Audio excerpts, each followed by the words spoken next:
This is GARIS Essays, that is 2-3-page opinion pieces on topics such as species dominance, the global state, politics, femtotech, religion, society, and education. Written by and read aloud by Prof. Dr. Hugo de Garis. This is essay number 44, entitled Not Taking Women Seriously by Prof. Dr. Hugo de Garis. Email profhugodegaris@yahoo.com. Website profhugodegaris.wordpress.com. When I was growing up in the 50s and 60s in the doldrums of the Australian suburbs, I found housewives of the time to be paralytically boring.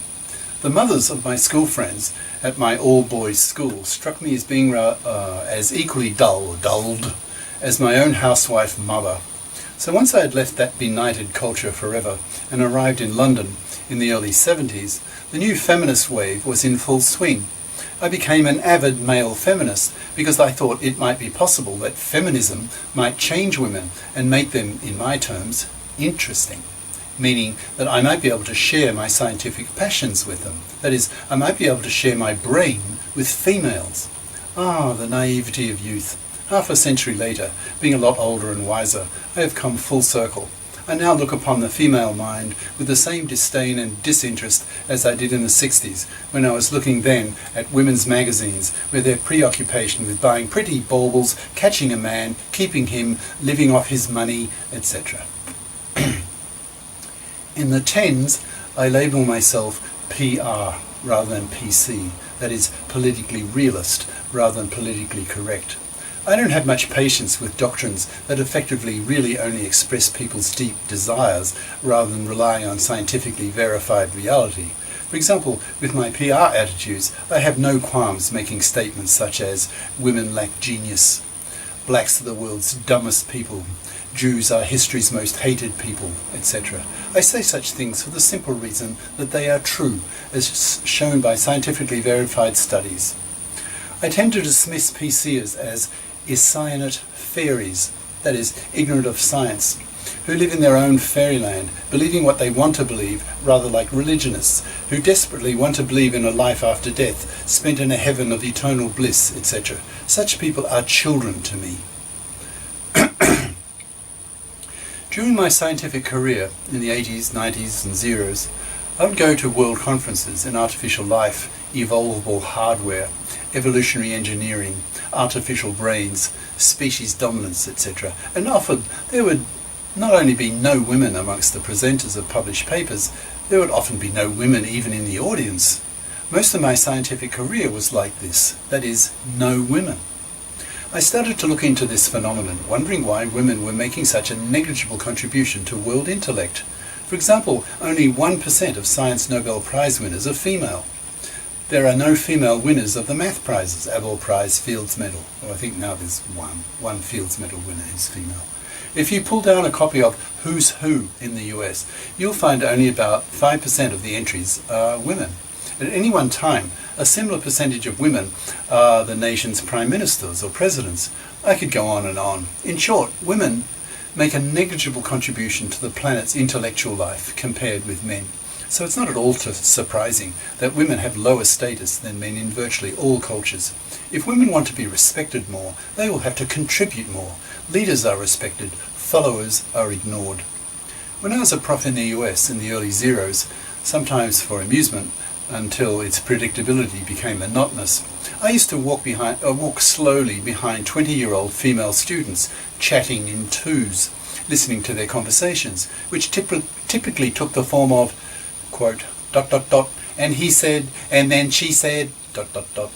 It became increasingly obvious to me, based on many of these listen-ins, that women do not have male brains. They have female brains, and male and female brains are differently structured and geared for different tasks. The female brain, we know now, thanks to modern neuroscience, is wired up more east-west, that is, cross-hemispherically, whereas the male brain is more north-south, wired more within, hemispherically. Female brains have been evolved to be more interested in people, in relationships, and practical details. Male brains have been evolved to be more interested in things, abstractions, external situations, etc. The sad thing about this depressing reality is that for a male sage, that is intellectual, who loves playing with ideas, it's highly unlikely he'll be able to share his mind with a similarly minded female. 99% of males are heterosexual, so male sages live with women, but that means they live rather intellectual, lonely lives. They are unable to share their deepest intellectual passions with their life partners, who mostly haven't a clue what their male partners really care about. It's therefore not surprising that middle-aged male sages tend to have heart and whole relationships with their wives and girlfriends. That is, they love and sex them, but don't bother talking much about their true interests, since ultimately their female partners don't really care. Will this situation change in the future? I doubt it. In the 70s, feminists used to blame men for the lower status of women. Decades later, women, at least in the Western advanced countries, have been in the workforce, the professions, for decades, and have learned firsthand how it feels to fail, to be fired, to be shown up, etc., just as much as males. So they know firsthand the challenges that men have faced for generations. Feminists have learned to see that women are largely responsible for their own failings. But I don't think that anymore. But there are genetic reasons why males are seen in nearly all cultures as the superior, that is most prestigious, sex. Namely that males are 3 to 4 IQ points smarter on average than females, according to recent research by the late Professor Rushton, Rushton, Google him or YouTube him, who looked at 100,000 SAT, that's Student Aptitude Test, paper, the American University Entrance Student Exams papers, each by males and females. I think it's more like 50,000 each. We also know that males have a 10% higher IQ variance than females, so that the extreme fringes of the bell curve, the morons and the genii, are male-dominated.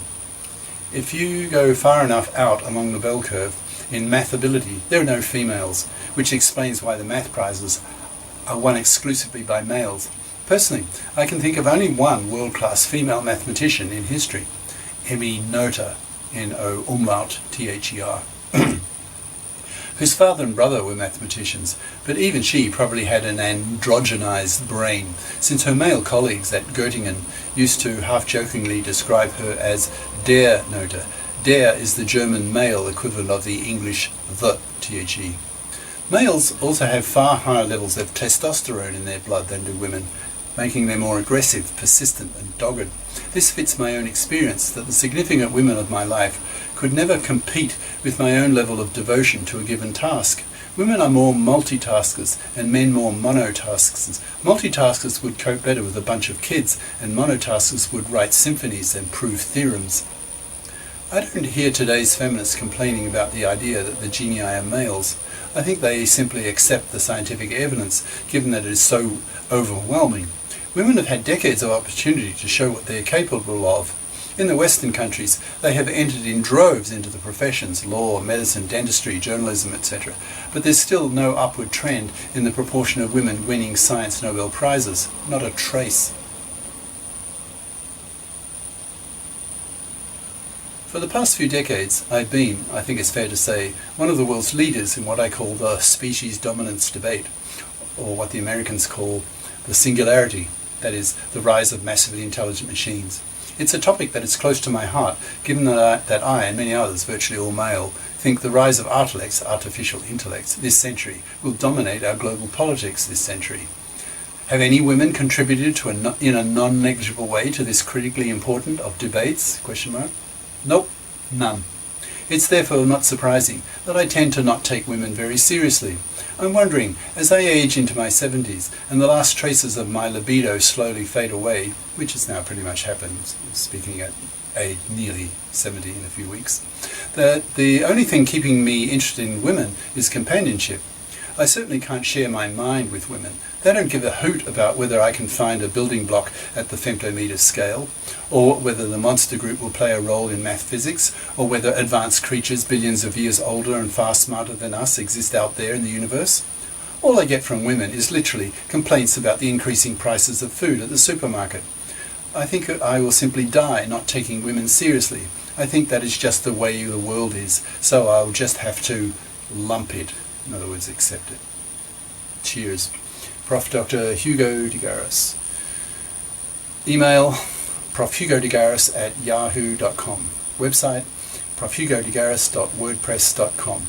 YouTube channel name Hugo de Garis. Ciao.